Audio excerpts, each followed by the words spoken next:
기초간호학 기호입니다, 여러분. 1번은 뭐 풀 수 있을 거라고 믿습니다, 여러분. 그럼 이때 병동물품을 분실했는데 그 사실을 숨겼어요. 그럼 질문합니다. 이것은 어떤 의무를 위반한 걸까요? 그 사람이 정직하지 않은 거야. 정직의 의무를 위반했어요. 혈압계가 떨어져서 파손되었는데 슬그머니 갖다 놓는다든지 후약에 실수를 했는데 모른 척 한다든지 이거는 정직의 의무를 윤리 강령에서 위반한 거예요. 정직의 의무입니다. 그럼 이때 어떻게 한다? 본인이 보고해야 되는데 지금 이 문제는 동료가 그렇게 하는 거를 내가 봤다고. 그럼 내가 직접 상관에게 보고하면 꼰질러 준 것밖에 안 되잖아요. 그러니까 본인한테 보고하라고 설득한다. 그래서 5번이 답이 되겠고, 그 다음에 2번 같은 경우도 풀 수 있을 거라고 믿습니다. 자, 양리 봅시다. 3번에 보시면 갈색이나 청색 유리병에 약물 보관 용기로 오른 것은 이건 여러분 용기의 형태에 대해서 정의를 묻고 있는 거죠.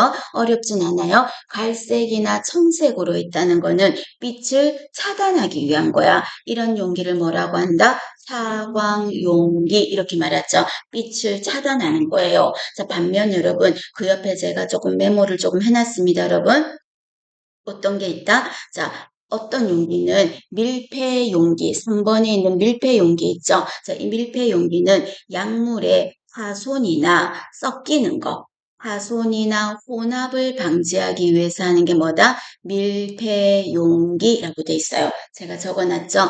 파손, 혼합. 뭔가 이렇게 락앤락 용기 있죠? 락앤락. 그것도 올리면 돼요. 그런 용기는 밀폐 용기 이렇게 말하고요. 제일 중요한 건 뭐다? 밀봉 용기예요. 그럼 밀봉 용기는 여러분 어떤 거야?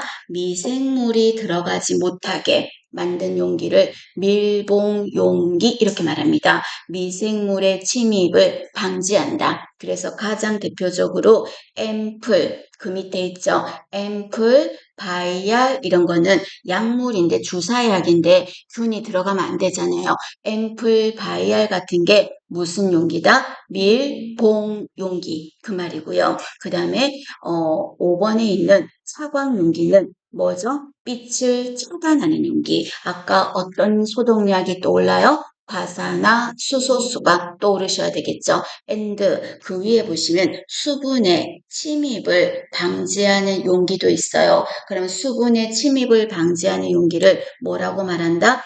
비밀 용기 이렇게 말하겠습니다. 여기는 있죠. 1번에 비밀 용기. 그래서 비밀 용기는 수분의 침입을 막는 용기예요. 그 다음에 밀봉 용기는 2번에는 밀봉 용기는 미생물의 침입을 막는 용기. 대표적인 용기가 앰플 바이알이다. 그 다음에 세 번째가 약품이 깨지거나 섞이거나 파손, 혼합을 방지하는 용기, 밀폐 용기, 그 다음에 빛을 차단하는 거는 사광 용기 이렇게 구별을 하시고 이 중에서 가장 효과가 좋은 거는 밀봉 용기겠죠. 밀봉 용기가 가장 효과가 좋겠죠. 용기 이름이니까 이런 건 틀리면 아깝습니다. 기억을 하실 것. 자, 그 다음에 밑에 보시면 다음의 상황에서 심폐소생술의 순서예요. 문제를 여러분 잘 보셔야 돼. 여기에서 뭐라고 했냐면 의료 종사자라고 했어요. 의료 종사자가 아니면 우리가 인공호흡 안 하잖아요. 그냥 흉부 압박하고 바로 제동 제세동기 하면 되는데 문제 키워드는 의료 종사자가 쓰러져 있는 사람을 발견했대요. 그때 이제 의식을 확인했겠죠? 그럼 여기 첫 번째 해야 될 일이 보기에서 먼저 나왔네. 의식을 확인했겠죠? 그럼 의식 확인은 여보세요, 눈 떠보세요 하고 어깨 흔들어서 확인했어요. 그 다음에 주변 사람들한테 119 신고해 주세요. 한 사람 지목해서 두 번째 신고해 주세요 하면서 자동 제세동기까지 부탁을 하는 거죠. 그리고 이제 심폐소생술을 시행할 거야. 그럼 이때 심폐소생술은 의료 종사자가 있을 때는 기도 인공호흡도 한다 안 한다? 한다. 그게 키워드가 되는 거죠. 자, 그럼 여러분 그 밑에 제가 조금 적어놨는데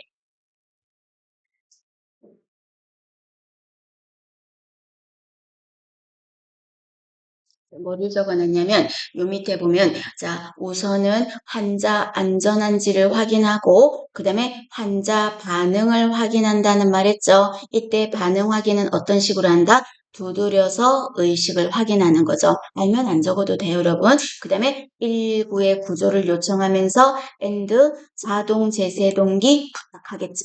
자, 그 다음에 심폐소생술을 하기 전에 일단 의료 종사자라는 맥박이나 호흡이 있는지를 확인해 볼 거예요. 그래서 맥박, 호흡을 확인하는데 만약에 이 사람이 10초 이내에 맥박이 없다든지 이럴 때는 바로 뭐가 들어간다? 심폐소생술을 할 겁니다. 그럼 이때 심폐소생술은 뭘 한다? 일단 가슴 압박할게. 그 다음에 가슴 압박한 다음에 그 다음 뭐 할까요? 인공호흡 할 거야. 그런데 인공호흡이라는 게 뭔데요? 내가 그 사람에게서 숨을 불어넣어서 아니 심장을 깨워주려고 내가 하는 건데 이때 만약에 분비물이 있다면 분비물 때문에 인공호흡이 안 되잖아. 그럼 분비물이 없어야 되고 기도가 일직선 돼야 되니까 인공호흡 앞에는 항상 뭐가 들어간다? 기도 유지가 먼저 들어가야 돼. 기도를 열어야 돼. 생각해봐 여러분. 내가 목이 이렇게 꺾여 있어. 꺾여 있는데 어떻게 인공호흡이 되겠어요? 아무리 불어넣고 싶어도 꺾여가지고 들어가지가 않으니까 공기가 안 들어가니까 그럼 이때 고기를 어떻게 해야 될까? 이렇게 일직선으로 만들어서 기도를 열어야 되겠죠. 그래서 인공호흡 앞에는 항상 기도 유지가 먼저 들어가야 돼. 그래서 지금 보기에서 4번에 보면 가슴 압박을 하고 그 다음에 기도를 열고 그 다음에 잊지 말고 한 번 더 봐야 되는 게 뭔다? 응급간호에서는 심폐소생술, 그 다음에 하임리히법 하는 거는 반드시 한 번 더 점검해야 돼. 꼭 나오니까. 아시죠? 그거 여러분 정리 잘하세요. 의료 종사자라서 4번이 정답입니다. 5번 하신 분들도 있던 것 같은데 아니에요. 5번 아니죠. 왜? 가슴 압박은 항상 먼저야. 그 다음에 인공호흡 앞에 뭐가 들어가는데 기도 유지예요. 그래서 5번 아닙니다. 그 다음에 문제 5번 보겠습니다. 5번에 보면 고혈압 환자 등 출혈 가능성이 높은 환자래요. 그럼 여기서 키워드는 고혈압이 아니에요. 출혈 가능성 이것도 올리는 거죠. 그럼 출혈이 가능성이 높은 환자들한테는 항응고제를 주면 출혈이 더 심해져. 항응고제가 뭔데 피가 멎지 못하도록 만드는 게 항응고제야. 그 이 약을 주면 출혈이 생길 수가 있다고요. 그래서 항응고제 하면 여러분 적어놨어요. 제가 대표적으로 어떤 약이 들어간다? 헤파린, 와파린 또는 코마딘, 헤파린, 와파린, 코마딘 이런 단어가 나오면 항응고제다.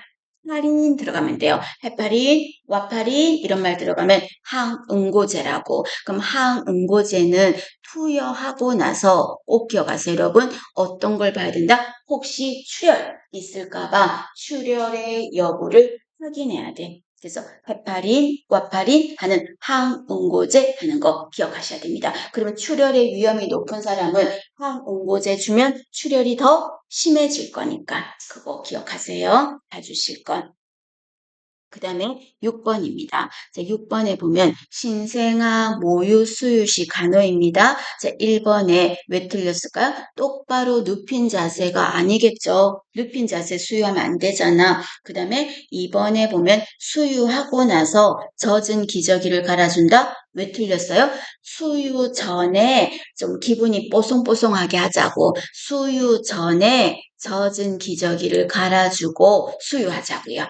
그 다음에 3번은 왜 틀렸어요? 유방은 바꾸어 가면서 먹여야 돼. 하나라도 아끼면 안 된다고. 그럼 젖을 아껴서 안 짜고 안 먹이면 그 젖이 차서 어떻게 된다? 유방우렬, 유방종착이라고 하죠. 그거 생겨. 그래서 안 된다는 거. 그래서 젖을 비워야 돼. 남은 젖은 어떻게 하고? 비워야 돼요. 그래서 하고 먹여야 된다는 거. 그 다음에 4번 젖꼭지만 살짝 물려서는 안 되죠. 유륜까지 삽입을 해야 되겠죠. 틀렸습니다. 그리고 수유 후에 수유 중간에 트름을 시킨다는 거. 답은 당연히 찾을 수 있었습니다. 5번입니다. 자, 7번입니다. 자, 7번에 보시면 출생하고 나서 보는 변이 있는데, 자, 첫 번째 이 변은 태변은 1번이 정답은 알았으니까 태변은 24시간 안에 신생아가 보는 변을 태변이라고 할 거예요. 이 변을 얼마 동안 본다? 옆에 제가 적어놨죠. 태어나서 3일 동안 보는 변을 태변이라 그래. 그럼 이 태변은 어떻다? 끈적끈적할 거야. 색깔은 무슨 색이다? 칠판 색깔처럼 암록색을 띠고 있어요. 이게 3일 동안 보는 변인데 뱃속에 태아였을 때 쌓인 변이다? 흡변이라고 하는 거예요. 그럼 이 변은 아무리 늦어도 언제 안에는 봐야 된다? 24시간 안에 봐야 된다고. 왜? 만약에 안 봤어. 그럼 이 아이는 밀폐 항문이거나 항문 기형이야. 항문이 막혀 있다는 뜻이니까 봐야 돼요. 암록색이에요. 자, 그 다음에 해변이 다 보고 나서요. 4일에서 14일 사이에 보는 변. 그 변을 뭐라고 한다? 5번에 있는 이행변이라고 해요. 이행변은 적어놨죠. 4일에서 14일 사이에 보는 변을 이행변이야. 색깔은 해변이 암녹색이라면 이행변은 녹색도 섞여 있고 노르스름한 황색도 섞여 있어. 녹황색 변을 보는 거예요. 그거를 이행변이라고 하겠습니다. 되셨습니까? 그렇게 정리하세요.